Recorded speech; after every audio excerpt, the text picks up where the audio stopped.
Hai, Shalom semua. Apa kabar? Selamat datang ke dalam kebaktian atas talian kita pada pagi ini. Sudahkah kalian bersarapan? Kongsikan menu sarapan kalian di ruang komen di bawah. Minggu ini kita akan meneruskan siri khotbah teguh bersama yang bertajuk Terurus. Tajuk yang terurus.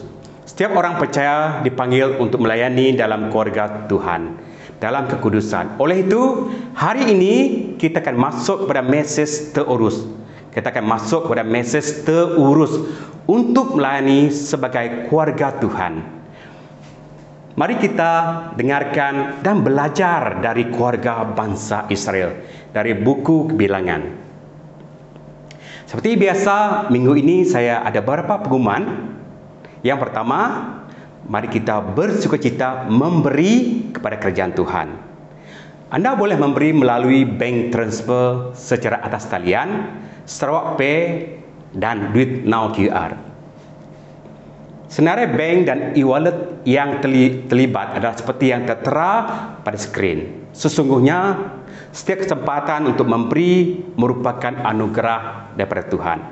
Pihak gereja mengucapkan terima kasih dan kiranya Tuhan memberkati kalian semua dengan berkelimpahan.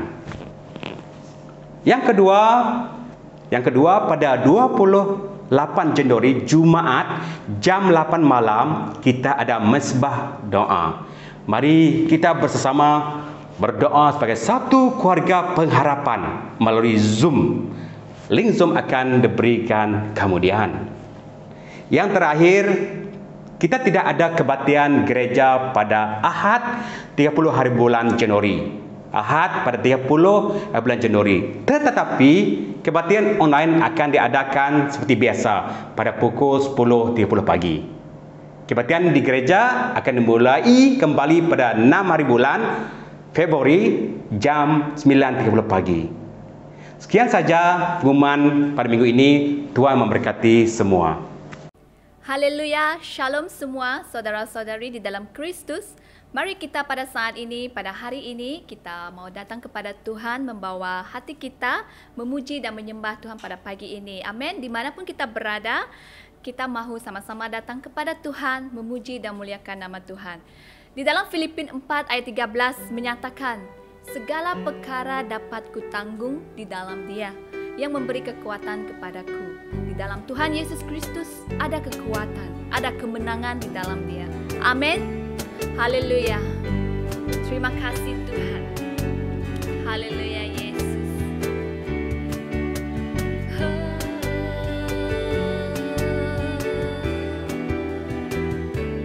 Allah sumber kuatku, Allah sumber kuatku, Allah sumber kuatku dan bagianku selamanya. Allah sumber kuatku, Allah sumber kuatku, Allah sumber kuatku dan bagianku selamanya, selamanya.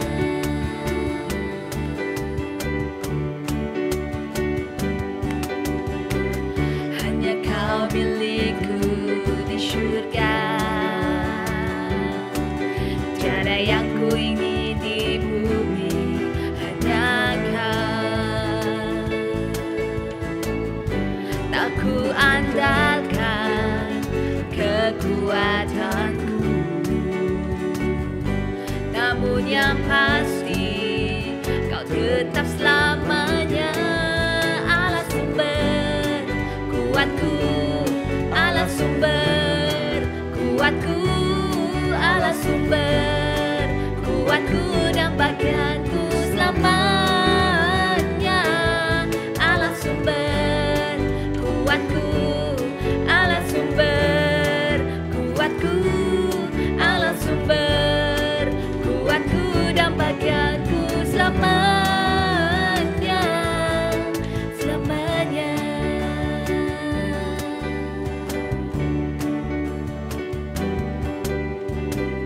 Hanya Kau milikku di syurga, tiada yang ku ini di bumi.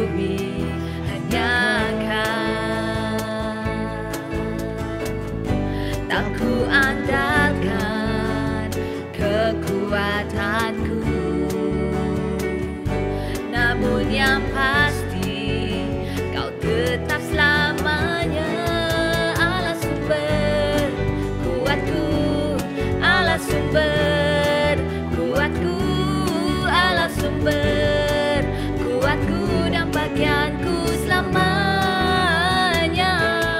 Allah sumber kuatku, Allah sumber kuatku, Allah sumber kuatku dan bagianku selamanya, selamanya,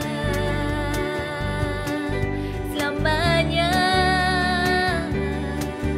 selamanya,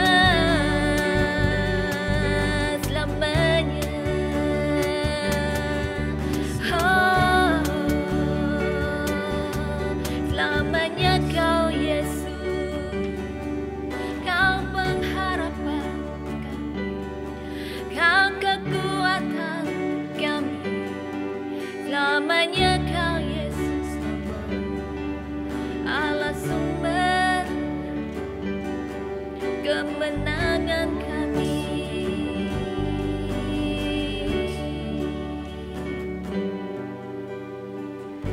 Tak ku andalkan kekuatanku,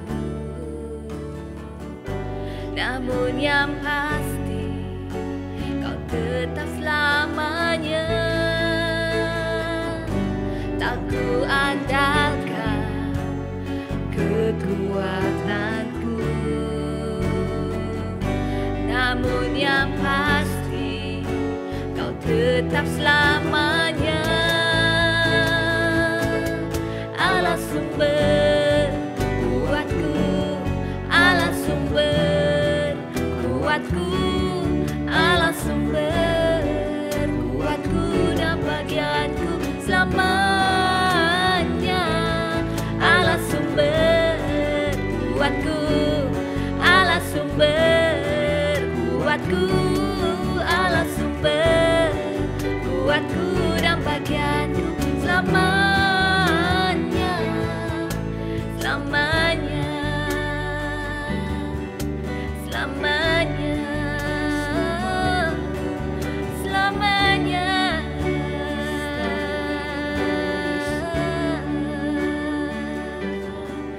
Yesus, selamanya Yesus.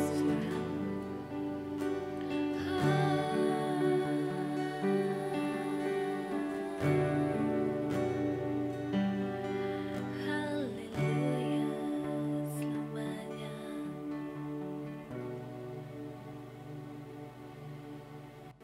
Sebab Kau besar Yesus, sebab Kau besar. Segala puji kami Yesus. Tuhan, kami rindu datang kepada Engkau Tuhan, untuk membawa segala puji kami, segala syukur, segala sembah kami ya Tuhan. Ya Tuhan, Engkau Allah yang kuat Tuhan, yang memberikan kekuatan kepada kami. Engkau yang memberikan kemenangan kepada kami Yesus. Karena Engkau Allah yang besar, perbuatan-Mu yang ajaib ya Tuhan, di dalam hidup kami Tuhan. Haleluya Yesus, haleluya.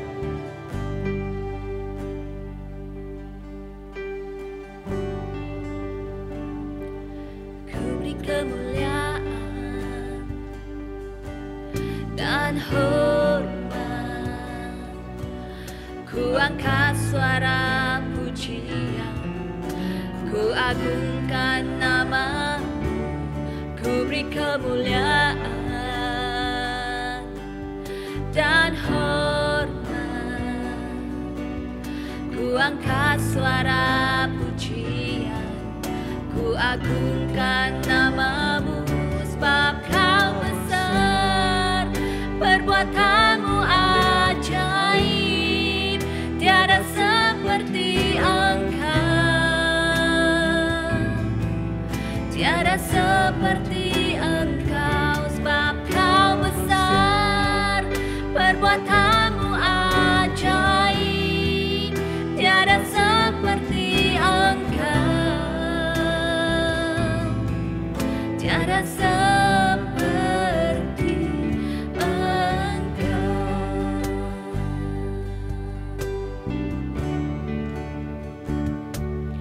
ku beri kemuliaan dan hormat, ku angkat suara pujian, ku agungkan nama-Mu, ku beri kemuliaan dan hormat, ku angkat suara pujian, ku agungkan nama-Mu, sebab Kau besar, perbuatan-Mu ajaib, tiada seperti Engkau, tiada seperti Engkau, sebab Kau besar, perbuatan-Mu ajaib, tiada seperti Engkau, tiada seperti Engkau.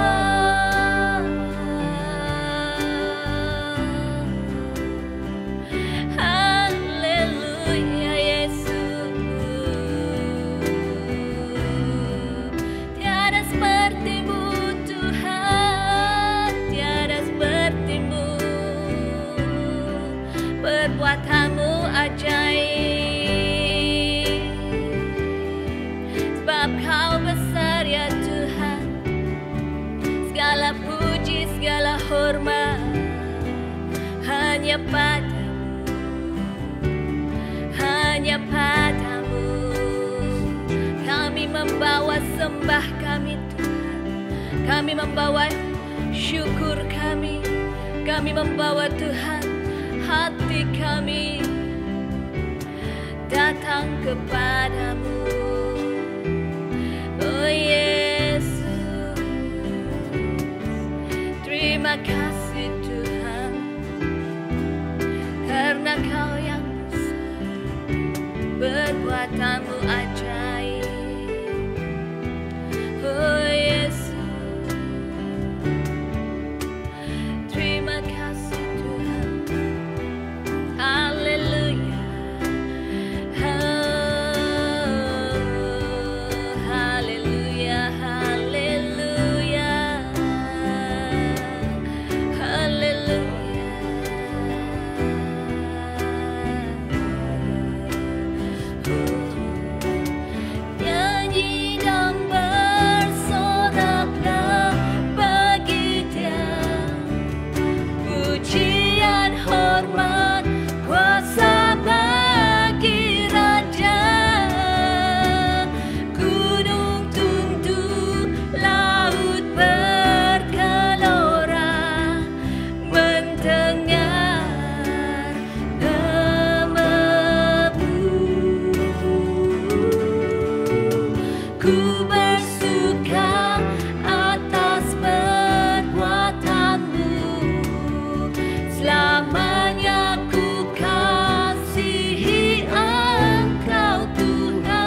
perbuatan-Mu yang ajaib, yang memberikan kekuatan kepada roh kami, Tuhan. Kami bersyukur, Tuhan, pada hari ini, Tuhan, Engkau ada dan hadir bersama dengan kami, Tuhan. Sejauh mana, Tuhan, kami pada hari ini, karena kasih Engkau, berkat Engkau yang memberikan kemenangan di dalam hidup kami, Yesus. Haleluya, Tuhan. Terpuji nama-Mu ya Tuhan. Haleluya. Di dalam nama Yesus kami berdoa. Amin. Selamat pagi semua. Terima kasih kerana mengikuti kebaktian online kita pada pagi ini. Penyertaan anda semua tidak pernah sia-sia apabila kita mendekat pada Tuhan melalui firman-Nya. Kita sudah tiba ke minggu yang kedua tahun baru ini, dan tidak lewat untuk saya mengatakan selamat tahun baru untuk kita tahun 2022. Pada minggu lepas kita telah mendengar firman Tuhan yang disampaikan oleh Brother Daniel yang bertajuk keluarga, dari rujukan bilangan 1 hingga 2 dari siri Kobahan Teguh Bersama. Terdapat 3 perkara diajarkan pada minggu lepas, iaitu mengira bilangan murid, melakukan pemuridan, dan membawa murid kepada Tuhan Yesus. Dari minggu ini kita akan meneruskan siri Kobahan Teguh Bersama yang bertajuk terurus, dari rujukan bilangan 3 ayat 4. Mari kita sama membaca daripada bilangan 3 ayat yang pertama sehingga 13. Inilah keturunan Harun dan Musa pada waktu Tuhan berfirman kepada Musa di Gunung Sinai. Nama anak-anak Harun ialah yang sulung Nadab, kemudian Abihu, Eliza dan Atimar. Itulah nama-nama anak Harun, imam-imam yang diurapi yang telah ditahbiskan untuk memegang jabatan imam. Tetapi Nadab dan Abihu sudah mati di hadapan Tuhan di padang gurun Sinai ketika mereka mempersembahkan api yang asing di hadapan Tuhan. Mereka tidak mempunyai anak. Jadi ketika Harun ayah mereka masih hidup, yang memegang jabatan imam ialah Elizar dan Itamar. Tuhan berfirman pada Musa, "Suruhlah suku Lewi mendekat dan menghadap iman Harun supaya mereka melayani dia. Mereka harus mengerjakan tugas-tugas bagi Harun dan bagi segenap umat Israel di depan kemah pertemuan, dan dengan demikian melakukan pekerjaan jabatannya pada kemah suci. Mereka harus memelihara segala perabotan kemah pertemuan dan mengerjakan tugas-tugas bagi orang Israel, dan dengan demikian melakukan pekerjaan jabatannya pada kemah suci. Orang Lewi harus kau serahkan pada Harun dan anak-anaknya. Dari antara orang Israel, haruslah orang-orang itu diserahkan kepadanya dengan sepenuhnya. Tetapi Harun dan anak-anaknya haruslah kau tugaskan untuk memegang jabatannya sebagai imam. Sedang orang awam yang mendekat harus dihukum mati." Tuhan berfirman kepada Musa, "Sesungguhnya aku mengambil orang Lewi di antara orang Israel, ganti semua anak sulung mereka yang terdahulu lahir dari kandungan, supaya orang Lewi menjadi kepunyaanku. Sebab akulah yang mempunyai semua anak sulung. Pada waktu aku membunuh semua anak sulung di tanah Mesir, maka aku menguduskan bagiku semua anak sulung yang ada pada orang Israel, baik dari manusia maupun dari haiwan. Semuanya itu kepunyaan aku. Akulah Tuhan." Mari kita berdoa. Tuhan, kami berdoa kepada Bapa Surgawi, kami memuji dan menyembah Engkau kerana Engkau memberikan ilahi-Mu kepada kami untuk kami berfungsi sebagai keluarga-Mu di bumi. Kami rindu untuk melayani Engkau kerana kasih-Mu yang besar.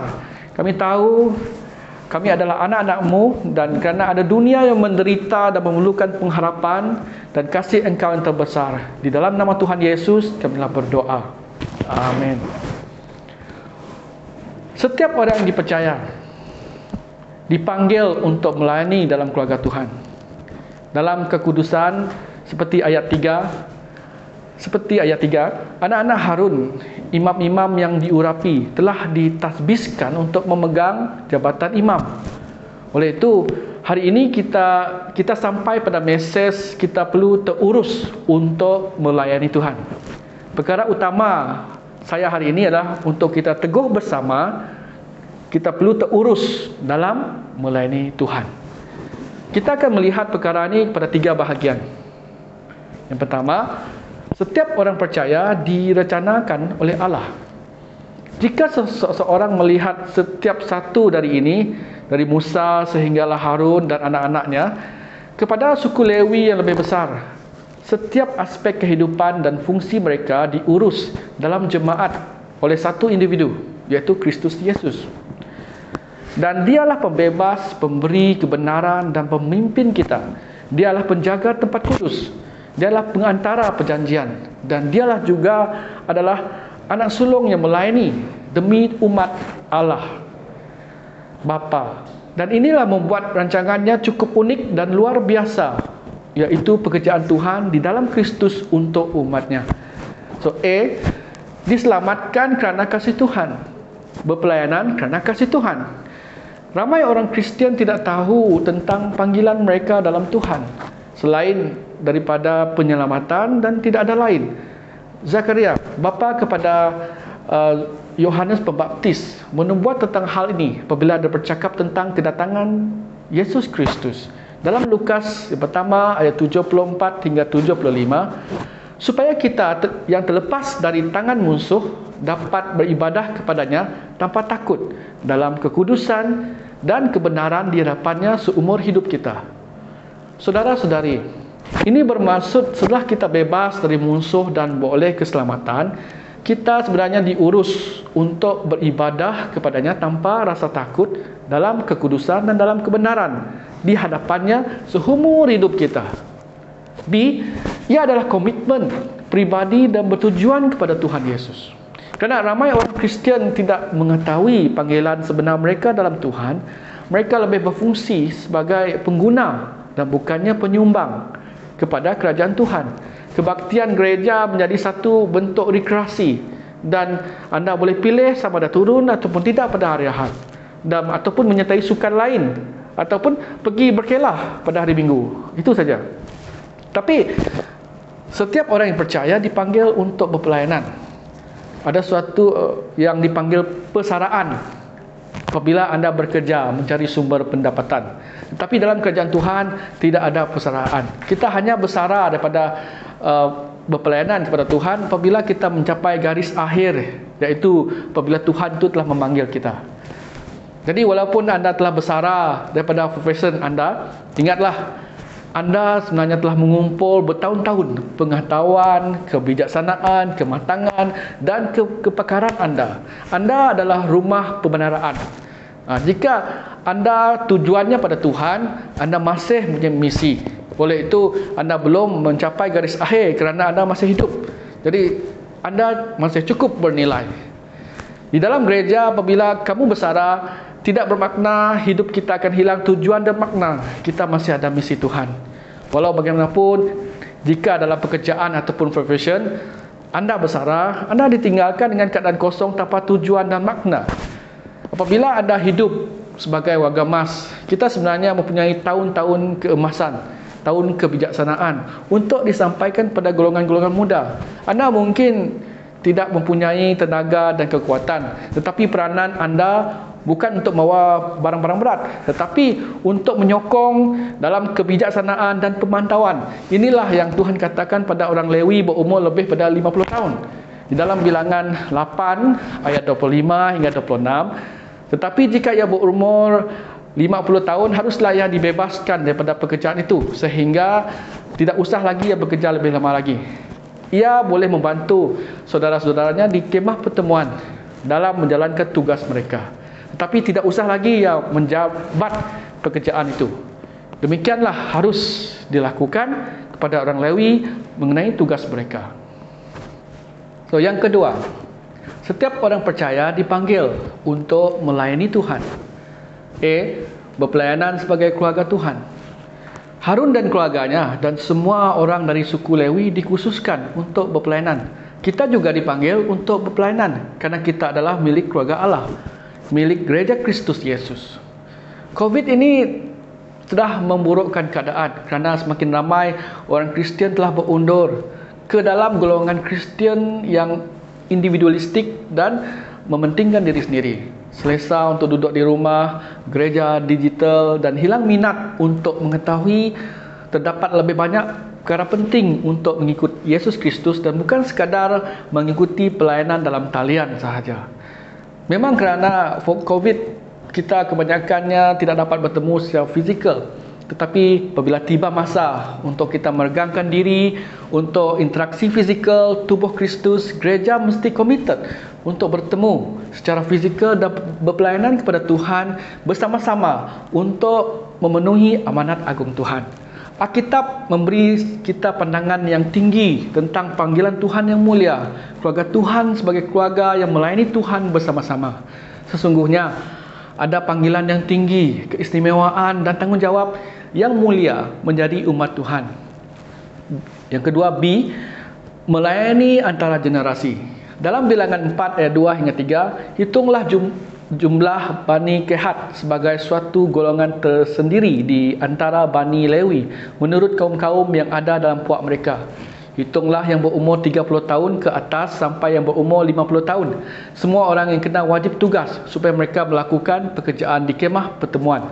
Bilangan 4 ayat 22 hingga 23, hitunglah juga jumlah Bani Gerson menurut puak dan kaum-kaum mereka. Catatlah umur mereka yang berumur 30 tahun ke atas sampai yang berumur 50 tahun. Ini orang yang berwajib tugas supaya mereka melakukan pekerjaan jabatan di kemah pertemuan. Dari suku kaum Lewi melayani antara generasi ke generasi. Pastor Wilson mendorong kita untuk melakukan pemuridan daripada generasi ke generasi. Dia ada mengatakan alangkah indahnya untuk kita melihat domba kita membangunkan domba yang lain dan domba lain membangunkan domba yang seterusnya sehingga ada generasi moyang domba. Secara pribadi, pastor berharap dapat melihat sekurang-kurangnya 20 generasi. Jadi saudara-saudari, ini harus menjadi matlamat kita sebelum kita kembali kepada Allah Bapa kita. Amin. So yang ketiga, C, berpelayanan dalam peranan tertentu dan di bawah pemimpin tertentu. Dalam Bilangan 4 ayat 24 hingga 26, inilah tugas kaum-kaum Gerson dalam hal pekerjaan jabatan, pengangkatan barang itu. Mereka harus mengangkat tenda-tenda kemah suci dan kemah pertemuan tudungnya dan tudung dari kulit lumba-lumba yang di atasnya, tirai pintu kemah pertemuan. Bilangan 4:27, seluruh pekerjaan jabatan Bani Gerson ini harus dilakukan sesuai dengan perintah Harun dan anak-anaknya. Ya, ini segala tugas pengangkatan barang dan pekerjaan jabatan itu kamu harus membuat mereka penanggungjawab atas segala yang harus diangkat mereka. Orang Gerson harus membawa tirai dan berbagai penutup untuk kemah mesyuarat. Bilangan 4 hingga 15. Pekerjaan jabatan orang Kehat di kemah pertemuan adalah mengurus barang-barang yang maha kudus. Jadi itulah barang-barang di kemah pertemuan yang harus diangkat oleh Bani Kehat. Bilangan 4:16, tetapi Eliza anak Imam Harun bertanggungjawab atas minyak untuk penerangan, ungkupan daripada wangi-wangian, korban sajian yang tetap dan juga minyak urapan. Ia bertanggungjawab atas segenap kemah suci dan segala isinya, yakni barang-barang kudus dan perabotannya. Bilangan 4 ayat 33, itulah tugas kaum-kaum Bani Merari, yakni seluruh pekerjaan jabatan mereka di kemah pertemuan yang harus dilakukan di bawah pimpinan Itamar anak Imam Harun. Jadi orang Merari membawa rangka dan struktur kemah pertemuan. Dan gereja diurus dengan berbagai jabatan. Tetapi apabila mereka bersatu dengan cara yang unik, pada masa yang sama ada satu Tuhan, satu pengantaran, satu tempat kediaman yang kudus. Satu pendekatan kuasa dalam cara kita mendekati Tuhan dan seterusnya. Walaupun Lewi ini terbagi kepada beberapa suku, ia adalah satu suku yang bersatu. Di dalam Kristus kita adalah bersatu dengan Dia yang sempurna dalam segala hal. Di mana suku Lewi tersesat dan gagal di antara tugas imamatnya, Tuhan kita adalah cukup sempurna yang tidak pernah gagal, dan Dialah yang kita layani untuk selama-lamanya dengan cara yang terurus. So yang ketiga, setiap orang percaya melayani dalam kekudusan. Tuhan itu kudus dan Dia telah memanggil para imamnya kepada kekudusan. Dia telah memanggil orang Lewi yang melayani para imam untuk kekudusan. Dan apa yang mungkin kelihatan tidak penting sekarang, tapi apabila dipertimbangkan dengan betul, kelihatannya sangat penting. Ada satu hari, ada seorang saintis yang hebat, iaitu Isaac Newton, telah cuba untuk merenung imej matahari yang dipantulkan dalam cermin. Cahaya terik itu membakar retina matanya dan dia mengalami buta sementara. Walaupun selepas dia bersembunyi selama 3 hari dalam bilik yang tertutup, namun titik terang itu masih tergambar dalam penglihatannya. Dia menggunakan berbagai-bagai cara untuk mengalihkan imaginasi dia daripada matahari itu. Dan dia menulis, dia masih melihat titik terang itu walaupun dia berada dalam kegelapan. Saudara-saudari, jika dia merenung lebih lama, Isaac Newton ini mungkin hilang penglihatan matanya secara kekal. Saudara-saudari, begitu juga kekudusan dalam melayani. Ia memerlukan hati nurani yang murni dan penuh kejujuran dalam melayani tanpa mengira bahagian pelayanan kita. Tuhan memperhatikan hati kita apabila kita melayani.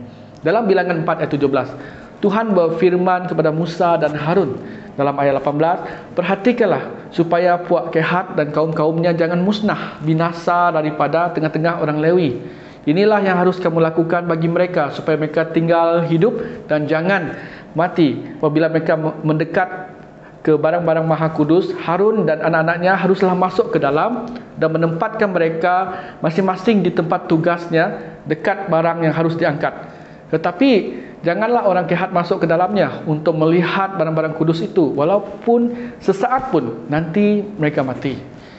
Imamat Lewi dalam 1 Petrus 2 ayat 9, tetapi kamulah bangsa yang terpilih, imamat yang rajani, bangsa yang kudus, umat kepunyaan Allah sendiri, supaya kamu memberitakan perbuatan-perbuatan yang besar dari Dia yang telah memanggil kamu keluar daripada kegelapan kepada terangnya yang ajaib.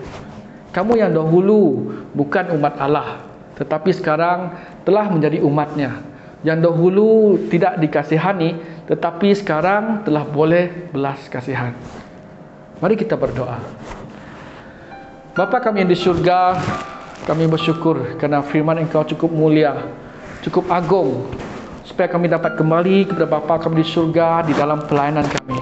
Kami percaya pelayanan suku Lewi ini cukup jelas untuk kami melayani dengan terurus, supaya kami teguh bersatu dan kami dapat melayani bersama dalam satu keluarga dengan teguh dalam kekudusan-Mu. Kerana Engkau yang telah memanggil kami keluar daripada kegelapan kepada terang-Mu yang ajaib. Kerana akhirnya Engkaulah yang mempunyai kuasa dan kemuliaan sampai selama-lamanya. Tuhan, kami juga berdoa supaya Engkau menyatakan kasih karunia-Mu pada jemaat-Mu pada saat mereka menghadapi kesukaran dalam hidup mereka, bahawa Engkau akan mengulurkan tangan-Mu dan memberikan pertolongan untuk mereka yang terkesan kena penyakit ataupun kehilangan orang yang mereka sayangi, ataupun kehilangan pendapatan pekerjaan, kesusahan kerana beban keluarga dan kesibukan yang berlaku di tempat kerja. Tuhan, Kau lindungi jemaat-Mu Tuhan, khususnya untuk keadaan terkini di mana mereka sesak di tempat kerja, sesak apabila melalui perjalanan kerja mereka. Tuhan, Engkau melindungi perjalanan umat-umat Engkau seketika ini. Apabila kami dapat mereka mula dengan satu pergerakan di tempat kerja, di jalan raya yang sesak, kami percaya Engkau melindungi mereka, Tuhan Yesus. Kami minta semuanya ini dalam nama Tuhan Yesus, kami telah berdoa. Amin. Terima kasih kerana setia menyertai kebaktian online kami sampai akhir.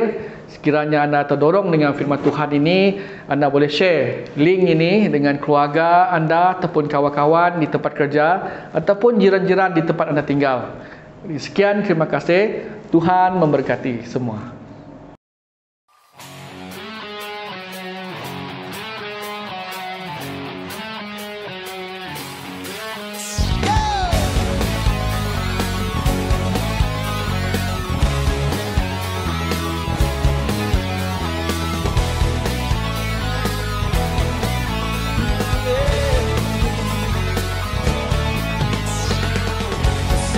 Pandang gunung menghadang setiap langkahku, setiap jalanku.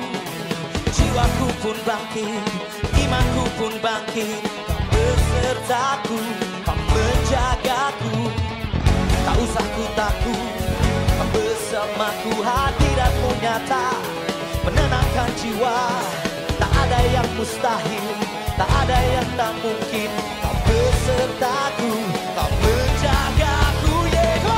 Kau kuatku, kau imanku, kau berikan harapan baru. Kaulah segalanya. Oh, tiada yang mustahil bagi orang yang percaya. Yang percaya di sini. Saat ku pandang gunung menghadang setiap langkahku, setiap jalanku. Jiwaku pun bangkit, imanku pun bangkit. Kau besertaku, menjagaku.